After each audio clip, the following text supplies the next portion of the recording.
Hola amigos, bienvenidos a Libre Expresión, el programa donde discutimos temas de democracia y derechos humanos desde una perspectiva de sociedad civil. Hoy vamos a estar conversando con Juan Carlos Calderón acerca de su nuevo libro, No me toques, la barbarie contra las mujeres, y estaremos en un panel junto a Virginia Gómez de la Torre. Bienvenidos.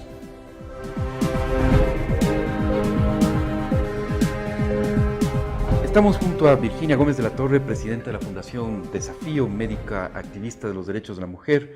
Recientemente participó en la investigación Vidas Robadas, que trata el tema de la violencia sexual y embarazo en niñas menores de 14 años. Bienvenida, Virginia. Muchas gracias.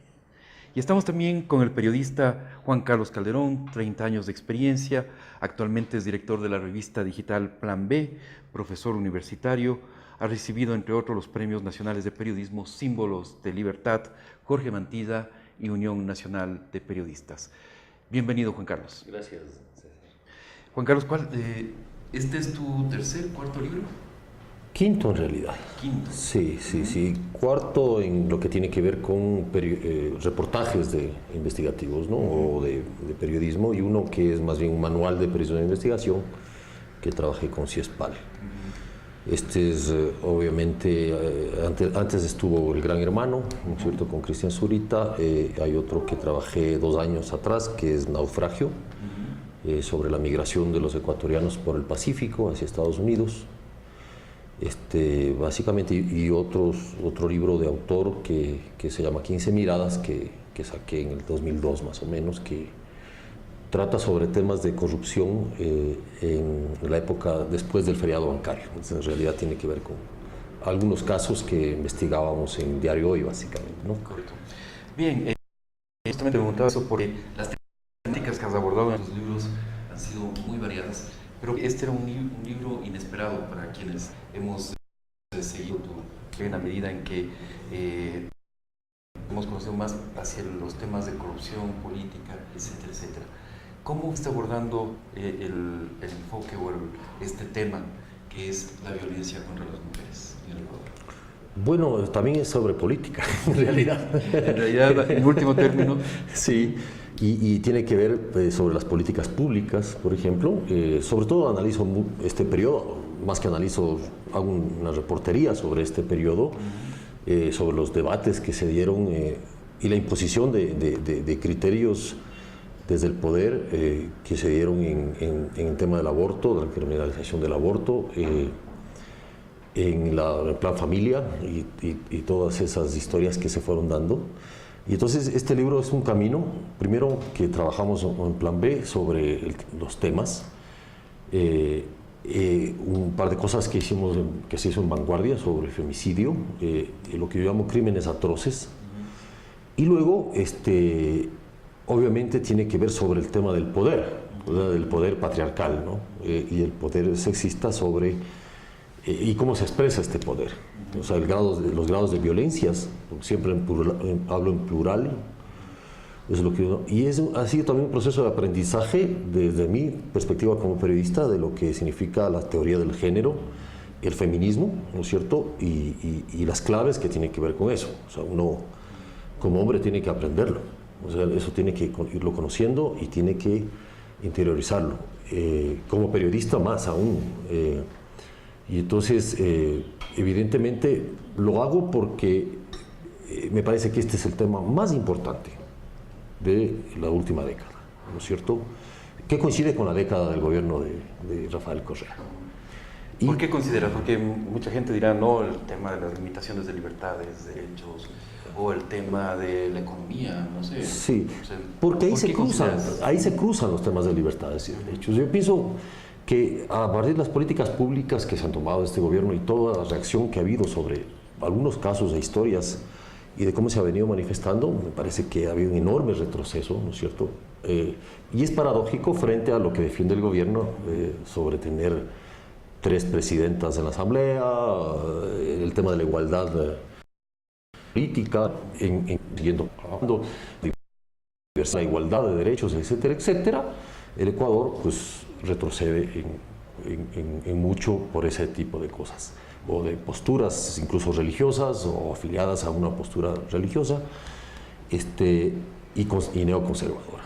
Entonces, me parece que, digamos, como en los otros libros, me pareció que uno va trabajando un tema que de alguna manera marca un periodo.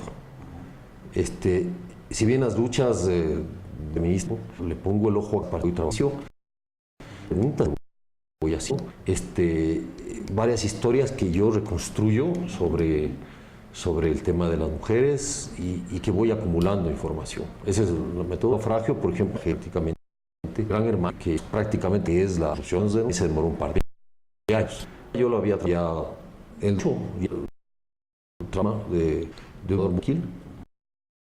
Es la primera historia que cuenta. Sí, es una que muy fuerte, atroz, como lo han contado. Vamos a ver cómo el tema que de grave, porque al ser el debate sobre los derechos de la mujer se zanjó en Montecristi con grandes avances normativos, ¿no es cierto? Pero después de eso la situación parece ser que sigue en las mismas y quizás peor. Yo diría que en Montecristi perdimos las mujeres la institucionalidad de género, porque en este gobierno, por ejemplo, perdimos en términos de institucionalidad, perdimos en este gobierno. Y también diría que el problema es gravísimo porque me parece y tengo la certeza de que hay, más allá de las críticas que están escritas y que se dicen, en este periodo ha habido y hay como un modelo de ser hombre personificado en el presidente Correa, con todo respeto, el presidente muy ligado de ser hombre que ha planteado hacia la población de niños y hacia la población de adolescentes hombres una forma de ser hombre. Entonces, cuando nosotros trabajamos el tema de la despenalización de aborto por violación, yo estuve 2 años trabajando en el tema, tratando de que salga por lo menos una cosa tan mínima y tan elemental de que las mujeres puedan decidir si continúan o no con un embarazo luego de que han sido violadas. El final de esta historia es que el presidente dice no, yo me opongo y renuncio. Y por razones solamente de moral sí, personal, por razones ¿no? personales, Claro. ¿no? Obviamente. Y el mensaje que da a la población, un mensaje absolutamente potente, porque él es el presidente y un presidente de unas características muy intensas, porque él es un hombre muy intenso, no solamente que dice no, porque yo no quiero, sino que castiga a 3 mujeres, sobre todo a una que es la que dijo, la que emocionó el tema. Porque la legisladora Paola Pavón. Paola Pavón ni siquiera planteó que se despenalice el aborto, lo que dijo es votemos bajo el tema de libertad de conciencia, ni siquiera se llegó a decir, ni siquiera se lo llegó a plantear. Entonces yo creo que hay 2 mensajes poderosísimos en términos de cómo un presidente de las características del presidente Correa le dice al hombre ecuatoriano así hay que ser, y le dice a la mujer ecuatoriana también así tienen que respetar esta forma de ser hombre y se tienen que callar, porque lo que dijo fue, ustedes se tienen que quedar callados, porque si no las castigo. Y las castigó. Claro, es que si luego eso es una cuestión simbólica muy intensa y muy fuerte que nosotras las feministas, yo trabajo en esto toda mi vida, tengo más de 35 años de trabajar el tema, soy médica y tengo el bagaje, digamos, de entender un poco este tipo de... Sí. Es muy importante lo que tú dices y es una de las historias que están contadas aquí en tu libro, Juan Carlos, y está contada a través de varios pasajes, incluso con la reproducción de discursos, por ejemplo, justamente de la legisladora Paola Pavón, o de cartas abiertas de una activista como María Belén Moncayo a la legisladora María Augusta Calle. Es así, de ese episodio define muchas cosas, de este episodio de la discusión del COIP y de la penalización del aborto por violación. Claro, esta historia que plantea Virginia es evidentemente, o sea, yo creí que era mi obligación como periodista poner todo el discurso de ella y todo lo que pasó después en ese sentido, porque hay 2 discursos que ella da en el Parlamento, un día antes donde plantea, el otro donde precisamente está planteando un cambio del orden del debate nada más, no está diciendo No, se solo pidió cambiar, debatir el tema. O sea, solo pidió debatir el tema y se le somete a la Inquisición, obviamente, porque el castigo del silencio es un castigo de la Inquisición religiosa, a la que le sometieron a Galileo Galilei, a Baruch Spinoza, ¿no? Y además es interesante porque a Baruch Spinoza lo que le hace el poder religioso de ese tiempo es no solo castigarlo, sino maldecirlo y maldecir a quienes hablen con él. ¿Sí? Fíjate la relación. Entonces, te sometemos al silencio, al silencio y al ostracismo. Al ostracismo, entonces tú no puedes hablar del tema, nunca más hablo del tema. Y hay otro discurso que ella da, que está también en el libro, en el Día de la No Violencia contra la Mujer, recién, en este año, es el último que da. Yo estaba terminando el libro y me pareció interesante también reproducirlo en extenso, porque la respuesta del presidente es una apología a la violencia impresionante. Impresionante para los que estamos en el tema, obviamente. Donde él cuestiona la propia encuesta del INEC y hace una apología de la violencia psicológica, básicamente, ¿no es cierto? Además la minimiza. Él señala que no se debe considerar violencia, básicamente. Etcétera, etcétera, ¿no? Claro. O sea, y bueno, entonces, la idea del libro es que el lector o lectora pueda, de alguna manera, tener en su memoria, o en la memoria escrita sobre esto, y dos, que pueda además relacionar los hechos, porque de eso se trata. Y ahí es un tema importante, Virginia, que está... Las consecuencias de esto, más allá del episodio, ¿no es cierto?, de las anécdotas que son bastante significativas, pero la consecuencia ha sido que los médicos han comenzado a denunciar a chicas que acuden a los servicios de salud pública por aborto. Sí, eso es muy penoso y eso tiene un antes y un después. Yo creo que es antes del tema del COIP, del Código Integral Penal, en donde realmente el trabajo que hicimos las feministas para poner el tema en la opinión pública, trabajamos 2 años en eso, fue que eso se juntó con todo el tema de la criminalización de la práctica médica. Es que no solo es el tema del aborto, el tema también se liga a la lucha gremial, en donde el COIP incorpora por doble entrada, diría yo, la criminalización de la práctica médica, que ya había homicidio culposo, los médicos podían ser castigados, entre comillas, por acciones de mala práctica médica, pero toda esa visibilización de los médicos como los que hacen cosas malas se junta con toda esta apología de que el presidente está en contra del aborto y de que no se pudo, en fin. Entonces, claro, los médicos reciben toda esa información y ahora, por ejemplo, los médicos están abocados, por decir algo, a contratar seguros en caso de mala práctica médica. Entonces los médicos también están teniendo esa dificultad y juntan esto con la presencia de la fiscalía en los hospitales. Los fiscales están entrando a los hospitales, es impresionante. Hace 3 semanas en otro medio, yo personalmente me invitan a un evento, a una entrevista, y me entero que la entrevista es por la presencia de una mujer que con un feto vivo en la mano, con una bebé viva de 26 semanas, pide que la salven. Pero lo que hace el servicio de salud es llamar a la policía. Claro. Esta mujer había parido ese bebé y antes de atenderla a ella, que todavía tenía la placenta dentro, y el bebé necesitaba atención, la llevan a la unidad de flagrancia, le abren un expediente, una cuestión de homicidio, yo qué sé, y después de todo eso la mandan a la maternidad para, entre comillas, salvaguardar su vida, y también la mandan a la niña al hospital. La niña murió, obviamente, porque una niña de 26 semanas necesitaba una cuestión muy de emergencia.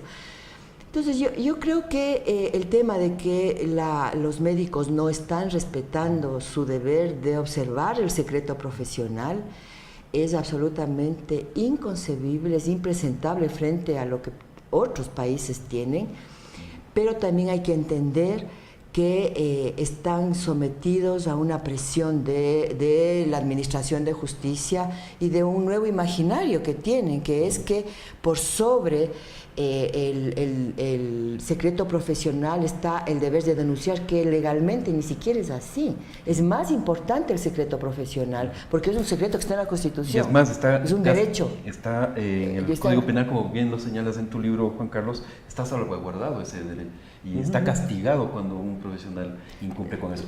Pero vamos a ir a una breve pausa y retornamos enseguida conversando más acerca de este tema que es crucial. Por ejemplo, tú tienes la historia de María en el enunciario, que es justamente una chica que es castigada por abortar. Y retornamos enseguida. Día Internacional. Todo está... La semana pasada fue comida española. Y esta semana tocó mexicana. Esta es mi familia, mi casa, mi mundo. Con Claro tienes más para divertirte en familia. Claro TV, internet fijo con Claro Video, llamadas ilimitadas, miles de megas, WhatsApp gratis. Con Claro arma el mejor plan para tu familia. LaRepública.es, un paso adelante en información. Entérese de lo último de noticias nacionales e internacionales, además de los deportes y todo sobre nuestros programas en línea. www.larepublica.es. No importa dónde se encuentre, estamos a un solo clic de distancia. Síganos también en nuestras redes sociales, Twitter, Facebook e Instagram. LaRepública.es, la mejor opción para estar informado en línea.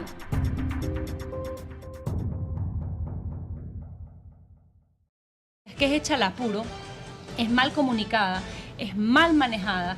Lo que produce es un rechazo de la gente, un rechazo al gobierno y unas pocas ganas de colaborar cuando lo que más se necesita en este momento es la unidad. Nos hemos visto, de alguna manera, enfrentados a una posición del gobierno, ¿no?, que ha optado una vez más por el camino fácil, es decir, meterle la mano en el bolsillo a los ecuatorianos. No tienen ningún recurso de política pública independiente de la subida de impuestos. Hay bonanza, hay subidas de impuestos, baja el precio del petróleo, hay una subida de impuestos, hay una crisis fiscal, hay subida de impuestos, lo mismo con un terremoto. Aumentar la carga tributaria equivale a dispararse en el pie o dispararle en el pie a quienes les corresponde sobrellevar la mayor parte del esfuerzo para reconstruir el país. En el proyecto de ley como tal, dice, esto puede costar entre 2 y 3 mil millones, y entre 2 y 3 mil millones hay 1.000 millones de diferencia. O sea, tú no puedes, en base a un cálculo tan alegre, fijar una medida tributaria de esta característica. Debe venir inversión privada para imponer negocios dentro de la zona devastada, de tal manera que la gente tenga empleo. Y entonces ese es el problema, creo yo, que aquí no hay ninguna medida para generar nuevos ingresos, que lo que va a hacer es sacar de un bolsillo para poner al otro. Y le falta un poco más de ponerse en el lugar del pueblo ecuatoriano. Él está, creo que, muy convencido de su rol de presidente y se ha olvidado un poco de lo que era antes.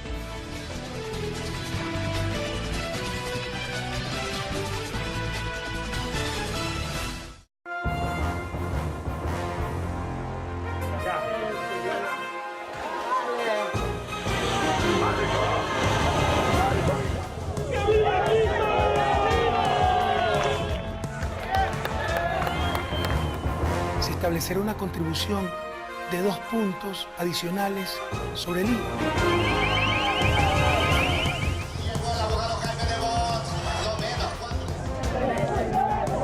Las noticias de último minuto, en vivo, en el instante mismo que están ocurriendo. Por LaRepública.es.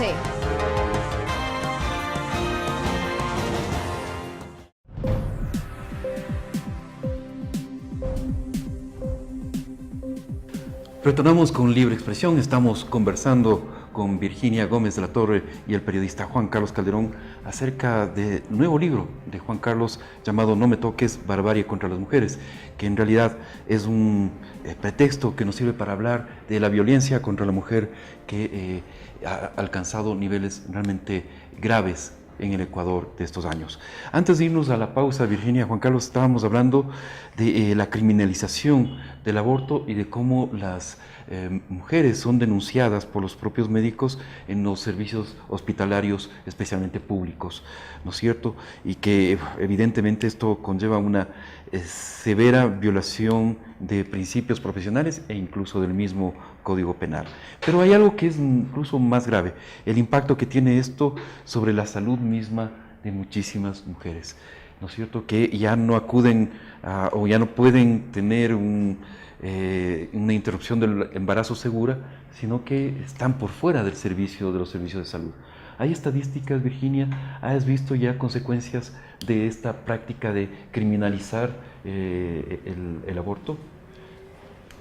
En realidad no he visto como consecuencias específicas. El caso que conté hace un momento es una demostración de cómo se pone en riesgo a una mujer que necesitaba una atención de emergencia, como es esta mujer que primero le llevaron a la unidad de flagrancia, todavía con la placenta adentro, murió esa bebé.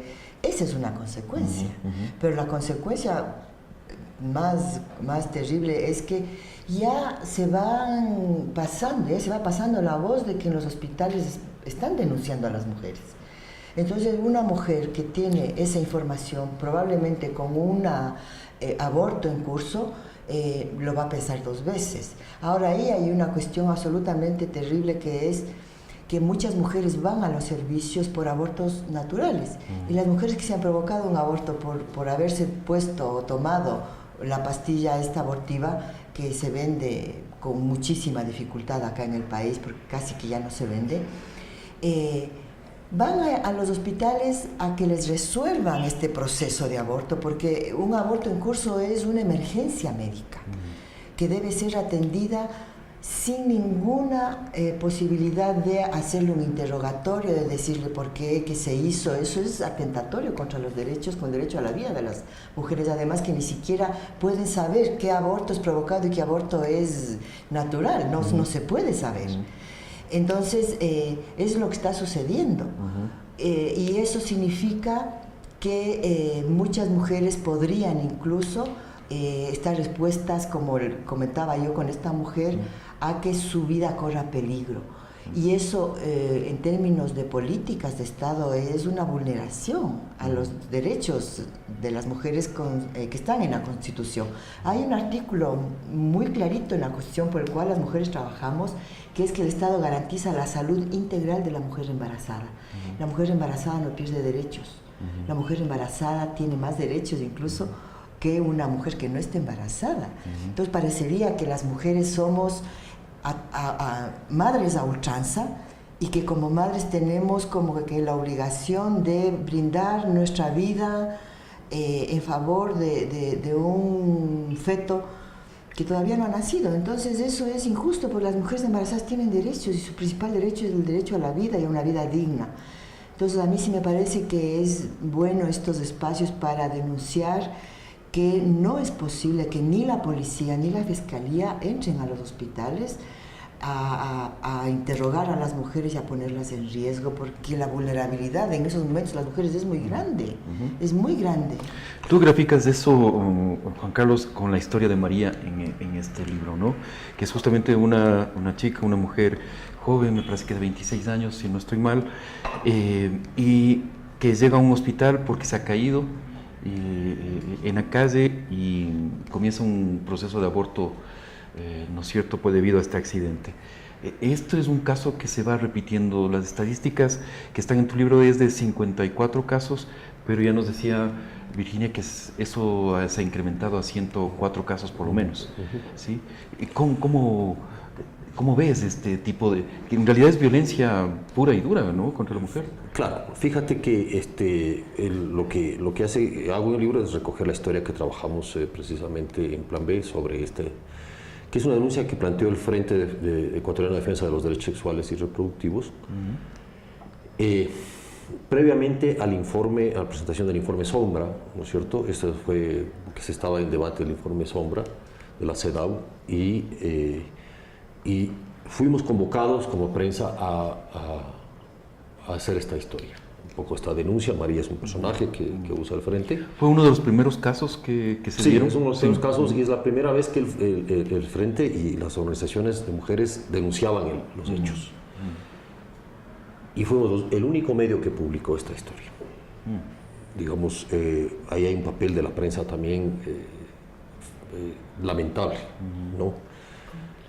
En este tipo de historias. Entonces fuimos el único medio que publicó esta historia y tuvo tal impacto, tanto en lecturabilidad como a escala internacional, porque es un poco, el país puede que te conmueva o no, que yo recibí mensajes de algunas organizaciones, o sea, Plan B como tal, recibió mensajes de algunas organizaciones internacionales de derechos humanos que decían, ¿qué está pasando aquí?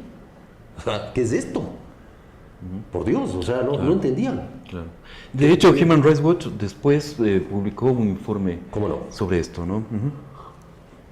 Probablemente es el trabajo que hicieron el Frente de Defensa de Derechos, y que se generó, y un poco lo que está en el libro también es la historia de esta lucha, de estas denuncias, un poco ese es el relato que se hace atado a la denuncia, obviamente, ¿no? Y las consecuencias que esto ha tenido sobre esta cantidad, o sea, el papel del Estado, el papel de la sociedad como tal. Y claro, tiene que ver con eso, un tipo de violencia. Por eso digo que es importante entender que son violencias. O sea, no es una, porque cuando se habla de violencia, la gente asocia femicidio, ¿no? O asesinato o violación máximo. Es decir, no está en el imaginario tanto este tipo de violencias, que es este atentado, esta criminalización, esta persecución fiscal, judicial, penal contra las mujeres. Al final, porque lo que tiene el libro son muchas historias, tiene el libro muchos personajes, obviamente son personajes femeninos, excepto dos que están ahí, y lo que hace es mostrar un rompecabezas, como yo lo planteo, un rompecabezas que puede ser un espejo de lo que está pasando hoy sobre este tema, ¿no? Desde la visión periodística, es decir, desde el relato periodístico. Y entonces, porque se va mostrando que, por ejemplo, ¿por qué se habla de femicidio y feminicidio? ¿Por qué? Porque se da la diferencia. Mucha gente no lo entiende. El presidente se ha encargado de desprestigiar la teoría del género. O sea, lo llaman la ideología de género. La ideología de género. Se ha encargado la ha calificado, le ha puesto una antimarca, una novelería. O sea, el libro termina con esa declaración del presidente. Después de 420 páginas de que el lector o lectora ve ese horror, escucha al presidente y dice el género es una novelería. ¿Sí? Entonces, el libro lo que yo hago es relacionar todo este contexto que se da, porque básicamente tiene que ver con un contexto en el cual, como dice Virginia, se va imponiendo o sea, un imaginario, no solo en el imaginario, sino en las decisiones penales y políticas desde el poder, se va imponiendo una característica: culpabilizar a las mujeres o culpar a la mujer de lo que le pasa, de lo que está pasando. Entonces yo relacionaba ahí en el tema del embarazo adolescente, que es a propósito de la investigación que hace Vidas Robadas, de esta publicación, de esta investigación. La culpa es, finalmente, la que asume la culpa es la mujer violada, de la violación. ¿Sí? A ella finalmente se le criminaliza si es que intenta abortar. O sea, entonces, sobre los hombros de las mujeres, sobre todo niñas, jóvenes, adolescentes, se carga también el delito de la violación. Hasta ahora yo no veo una campaña del gobierno que hable sobre el tema de la violencia, de la violación, que en este país parece que es cosa común, ¿no es cierto? Entonces, y las cifras son espeluznantes, de las que se citan en este libro y las que obviamente tienes en el estudio son realmente de terror. Ahora, todo esto tú decías, Juan Carlos y Virginia, que se enmarca en un contexto, ¿no? Y ese contexto probablemente es que esté marcado por un nombre, Plan Familia, ¿no es cierto? En la medida en que este es el marco en el cual el Estado está actuando. O sea, la única política pública en este momento frente a todo esto es esto llamado Plan Familia. En que, ¿cómo leer esta acción del Estado? Este viraje, si se quiere. Yo no creo que sea un viraje, yo creo que la respuesta llamada Plan Familia Ecuador es más bien una acción coherente del Estado que tenemos. O sea, en IPLA era antagónico a la forma de pensamiento sobre todo del presidente y de la asesora Mónica Hernández, que estuvo siempre ahí atacando en IPLA. Entonces yo sí creo que el Plan Familia es una acción, una respuesta coherente a lo que se piensa debe ser una política en relación a los derechos de las mujeres y los derechos El gobierno se sacó sexuales. la máscara entonces, de alguna forma. O sea, yo no creo que se sacó la máscara, porque yo creo que siempre estuvo ahí presente una forma de ser en el ámbito de quien rodea al presidente. Pero es gravísimo lo que está sucediendo, porque de todas maneras en IPLA fue un ejercicio interesante de un programa que pretendía trabajar en libertad los derechos sexuales, los derechos reproductivos. Habían unos temas interesantes. Yo misma participé como parte del Frente de Defensa de los Derechos Sexuales y Reproductivos, como parte del movimiento, como alguien que ha trabajado de alguna manera estos temas. Había cuestiones interesantes, como por ejemplo trabajar el tema de la violencia. La violencia en contra de la mujer es un factor de riesgo que, y las violencias, ¿no? Porque todo esto que hemos hablado en términos de la criminalización del aborto y de cómo se está denunciando a las mujeres, es parte de una violencia que se llama violencia obstétrica, que está en un ámbito específico, es el ámbito de la salud, de las instituciones de salud, y que precisamente ahora es todo este proceso que las mujeres han construido de la ley en contra de las violencias, la ha incorporado. Porque la violencia obstétrica es toda acción violenta, que se aparta de lo que la mujer desea trabajar, hacer con su cuerpo en el embarazo y en el parto. Se llama violencia obstétrica, y es lo que están haciendo. Los hospitales están denunciando a las mujeres que abortan. Obviamente es parte de toda esta concepción de violencia obstétrica que está incorporada en esta ley. Pero yo creo que sí es gravísimo lo que está sucediendo, porque es una expresión de la violencia estructural que estamos viviendo las mujeres y que se llama feminicidio. Por ejemplo, las mujeres que mueren por aborto es parte de una concepción del feminicidio que, dicho sea de paso, no aceptó la Asamblea incorporarlo, aceptó femicidio, que es el crimen de una mujer por ser mujer, eso sí se lo aceptó, pero el feminicidio tiene que ver con estas políticas que hay una responsabilidad del Estado. Que el Estado sea responsable y que el aborto en este país sea ilegal. Es una expresión de una violencia estructural que da lugar a feminicidios, porque las mujeres se provocan abortos de la peor forma y se mueren probablemente. De hecho, solamente para concluir, la complicación por abortos realizados en malas condiciones o abortos peligrosos es una de la primera o segunda causa de egreso hospitalario. Esos son los datos que nos da el INEC.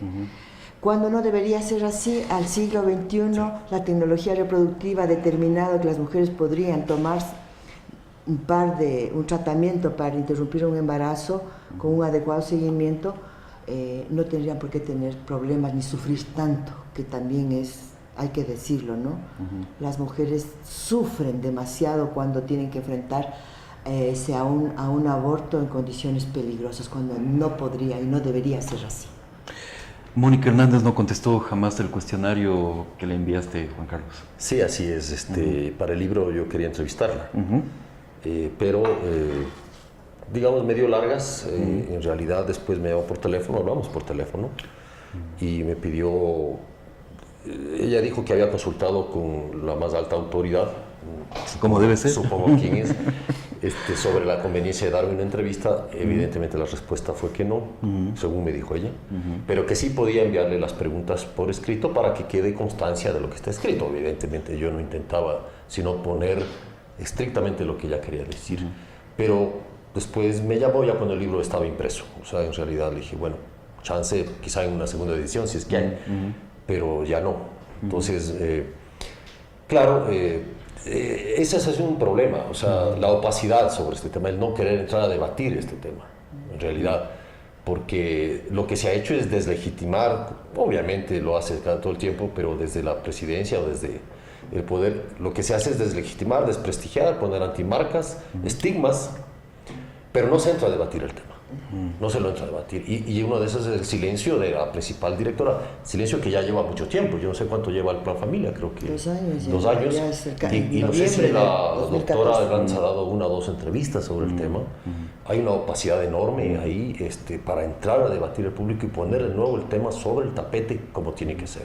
Incluso desde la perspectiva de uso de fondos públicos no sabemos, ¿no? Cuánto realmente ha costado y cuál ha sido el resultado de este plan. Vamos a regresar en unos segundos, luego de una pausa.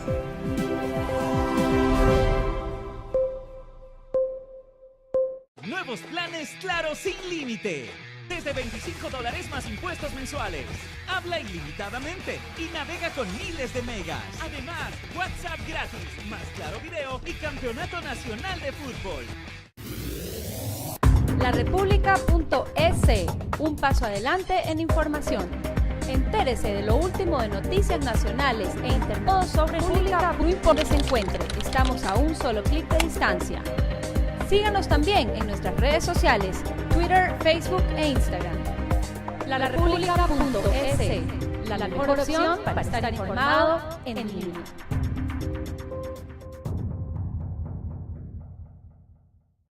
Medidas que es hecha al apuro, es mal comunicada, es mal manejada, lo que produce es un rechazo de la gente, un rechazo al gobierno y unas pocas ganas de colaborar cuando lo que más se necesita en este momento es la unidad. Nos hemos visto, de alguna manera, enfrentados a una posición del gobierno, ¿no?, que ha optado una vez más por el camino fácil, es decir, meterle la mano en el bolsillo a los ecuatorianos.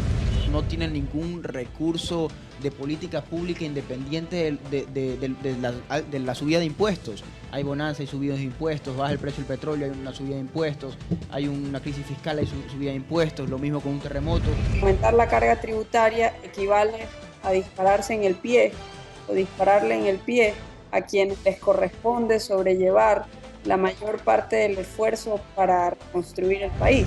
En el proyecto de ley como tal, dice, esto puede costar entre 2 y 3 mil millones, y entre 2 y 3 mil millones hay 1.000 millones de diferencia.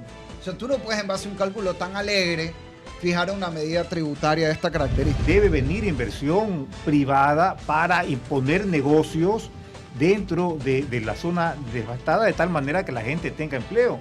Y entonces ese es el problema, creo yo, que aquí no hay ninguna medida para generar nuevos ingresos, que lo que va a hacer es sacar de un bolsillo para poner al otro. Y le falta un poco más de ponerse en el lugar del pueblo ecuatoriano. Él está, creo que, muy convencido de su rol de presidente y se ha olvidado un poco de lo que era antes.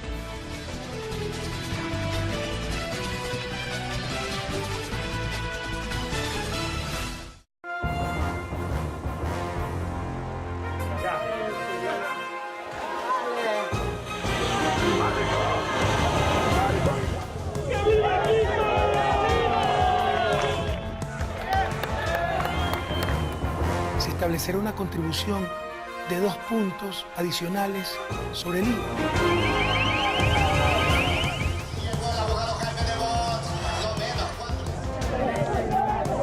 Las noticias de último minuto, en vivo, en el instante mismo que están ocurriendo. Por LaRepública.es.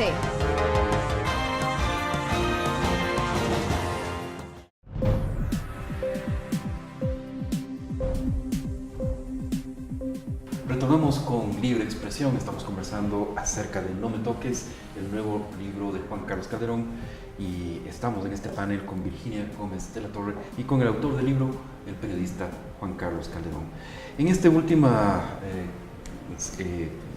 parte del programa, Juan Carlos, quería que topáramos uno de los casos más terribles que cuentas en el libro. Hay casos atroces como el que veíamos con el que inicia el libro, que es el de Jimena, o el caso de María, pero un caso de alto interés público como fue el caso Glass Viejo realmente revela un sistema de impunidad atroz. Claro, ahí me interesó el tema del poder. y de cómo este poder político en realidad, cuando es una relación tan estrecha o tiene que ver con un hombre, un ministro o en este un caso vicepresidente, vicepresidente. sí, y cómo se movieron las fuerzas del poder frente a este hecho, el tema de la defensa y cómo actuó la defensa, cómo de alguna manera se pretendió el silencio primero y después la impunidad, y que si no hubiese sido por el papel de una periodista, que hay que decirlo, que es Marcia Barzola del Universo, que se la juega por publicar en el Universo todas estas historias, y de la defensa, que los reparos que le puedas poner, estuvo ahí, se la jugó por este hecho, por hacerlo público, ¿no? A lo cual el gobierno obviamente la acusa de politizar el caso para perjudicar al gobierno y para perjudicar cuando el interés primordial era el de la niña, ¿no? En realidad. Y entonces ahí está este juego, este doble juego que ya es político sobre un hecho que tiene que ver con la atrocidad. Es decir, ¿cuál es la atrocidad?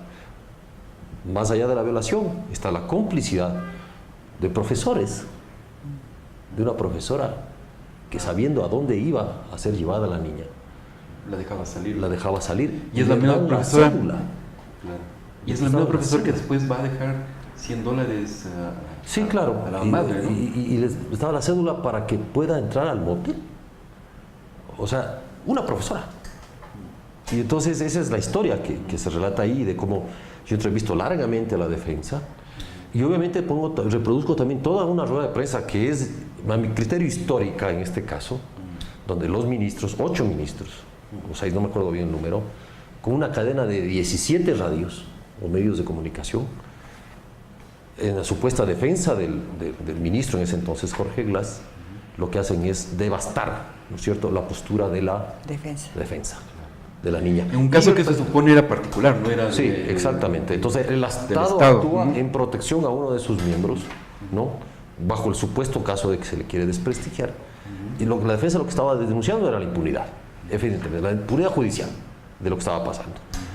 Y hay es el propio presidente, ¿no? Y hay la intervención también de una asambleísta que se supone era una activista también de los movimientos feministas. Así es. Gina Godoy. Claro, la defensa acusa a Gina Godoy de haber intentado de alguna manera intervenir en el caso. Incluso ella habla con el juez, que es el propio juez del caso del Universo, ¿no?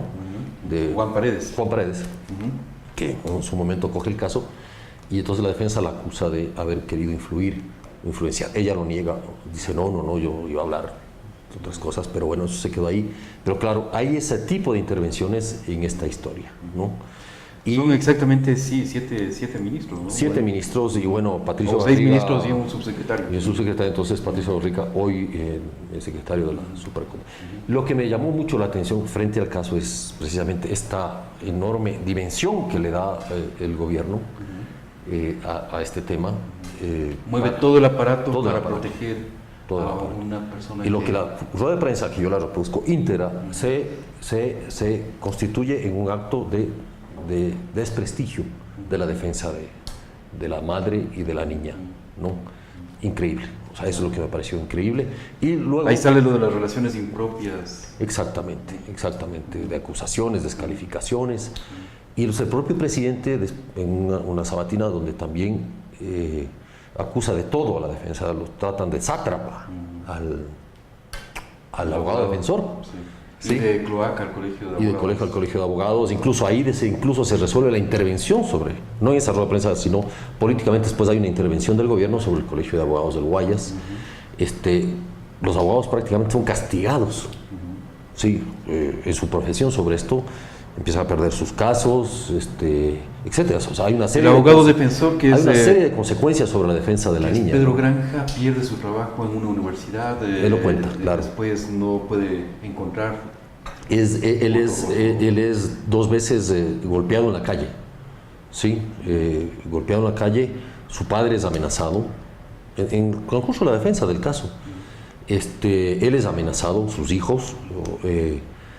Y además él hace una carta incluso que llega a muchas partes que se llama, o sea, él cree que lo van a matar, y por eso es la carta del peor abogado del mundo, que yo la reproduzco porque me pareció súper pertinente en esta historia sobre cómo él cuenta cómo le golpean. Entonces dice, no va a haber una tercera vez.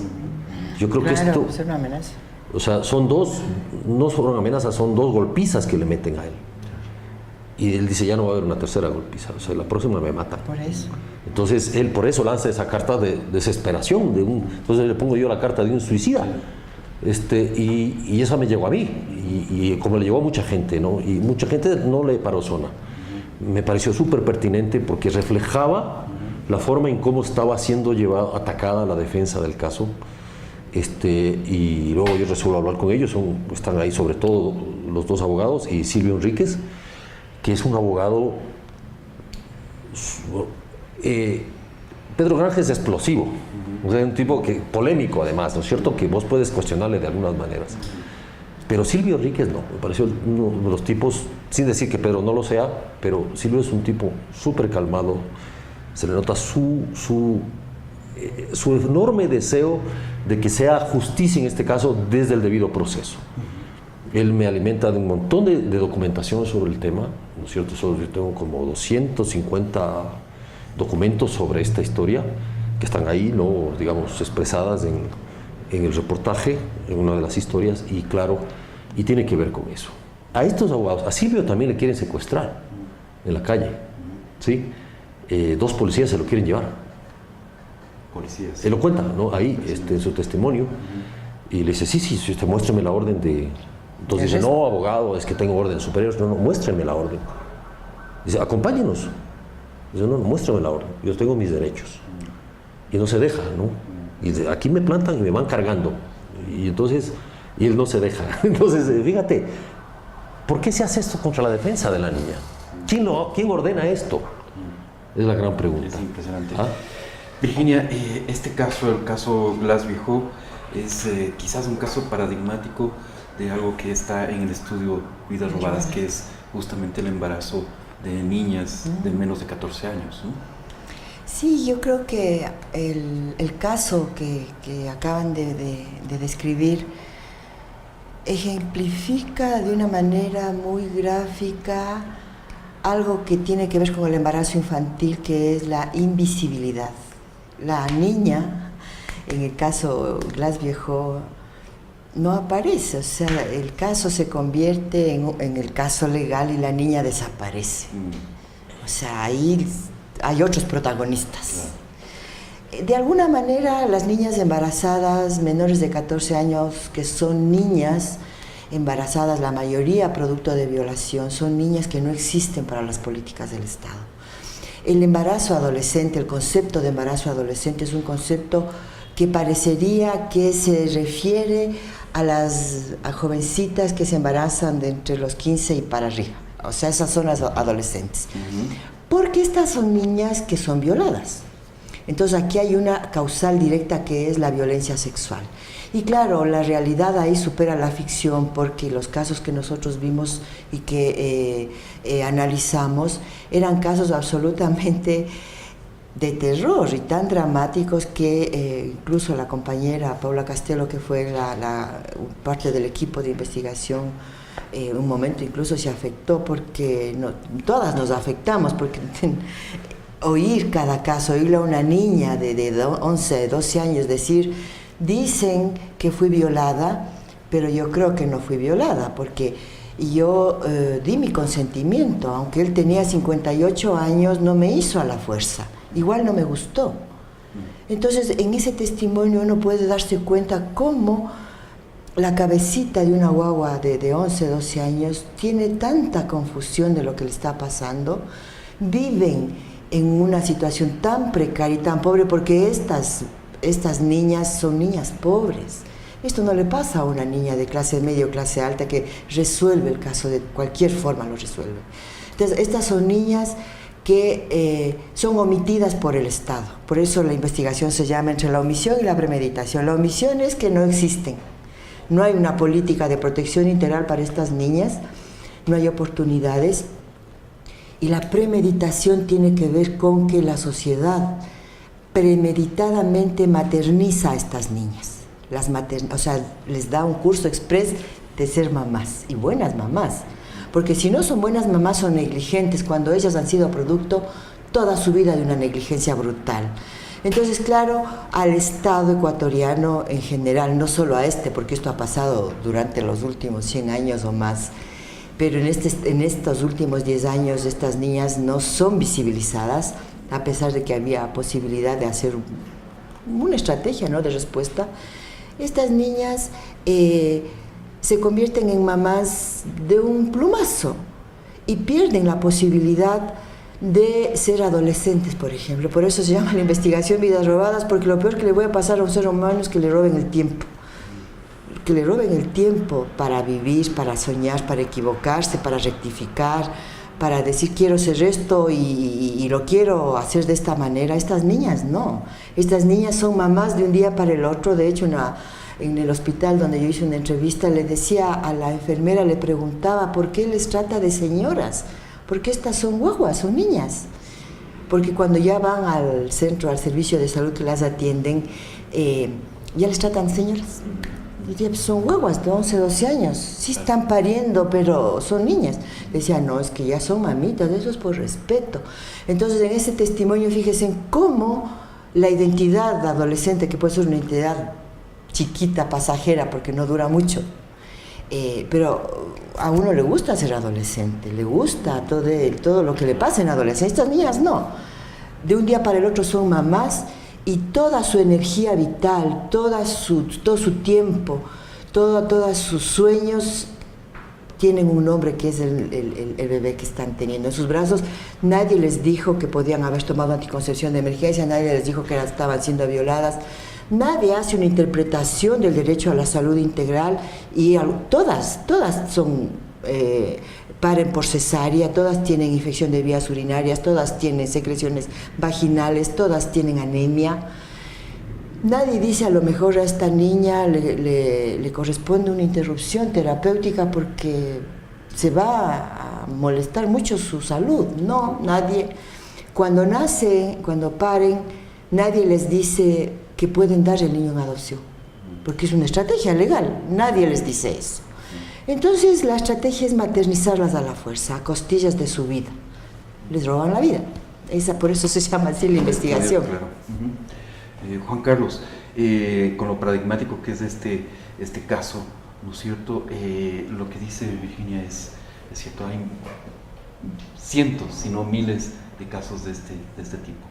Algunos de ellos están en tu libro, otros están desconocidos, son desconocidos, pero en realidad las historias que recoges aquí son muchísimas, no hemos hablado de todas. Por ejemplo, obviamente el caso Karina es otro tema realmente muy fuerte.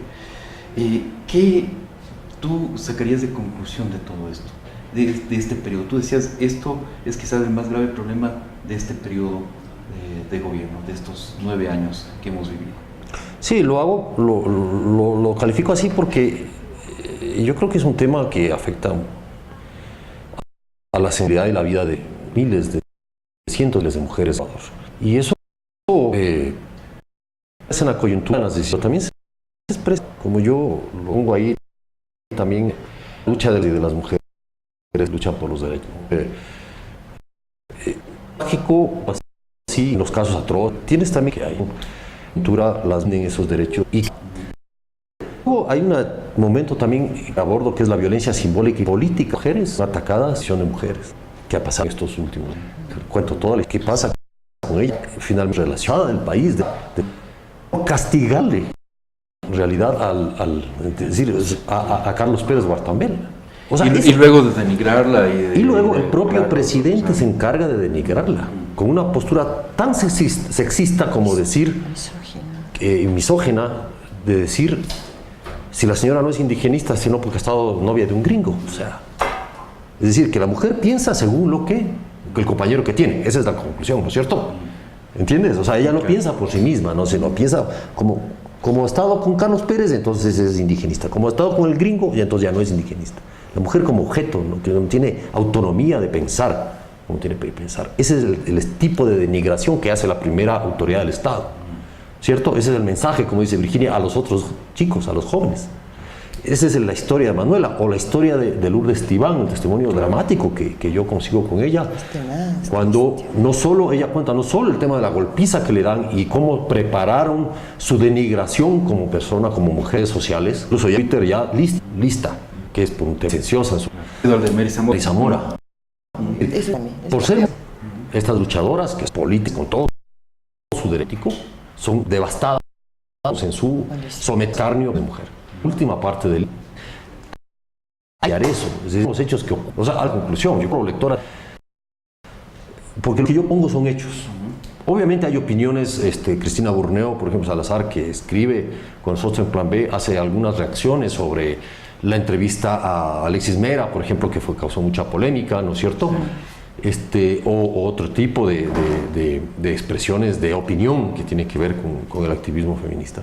Pero lo que yo voy mostrando son los hechos. Al final del día, del libro, digamos, a mí me ha indignado, mientras iba escribiendo me indignaba cada vez más, no solo con la sociedad que vivimos, todo lo que denuncia Virginia de lo que está pasando con uno mismo, ¿no es cierto?, por haber sido parte de eso, también esta visión que uno tiene. Pero me ha dado enorme privilegio de personas que están en esta lucha y de aprender, sobre todo. Yo creo que muchos hombres que puedan leer este libro entienden, aprenden, tratan. Por eso hay algunos ensayos para mi tesis de maestría sobre el tema, algunos ensayos sobre el presidente de la ideología de género, las históricas que han leído las mujeres y que finalmente tiene que saberlo, ¿no? O sea, y esto del aprendizaje, doy testimonio, realmente lo que te estremece, te cambia por dentro. Recomendamos leer No me toques, Barbarie contra las mujeres. Va a ser presentado el 1 de junio, ¿no? El 1 de junio, sí, a la que está invitado Virginia, aprovecho. Y sobre todo yo quiero llevarlo desde la perspectiva periodística. O sea, me parece que el relato periodístico ayuda a texto. Unas mujeres feministas me ha sorprendido que este libro, tengo que hombre feminista esencialmente, pero de género me ha diferente. Pero sí les ha sorprendido, o sea, incluso en la Andina sobre el libro que hable. Me parece muy bien. Carlos, gracias por haber estado aquí con tu libro. Todos ustedes, amigos, gracias por estar ahí en esta versión online de Libre Expresión por la República S. Fuerte abrazo y nos volvemos a encontrar pronto. La próxima semana nos va a acompañar ya como presentador a este panel. Gracias.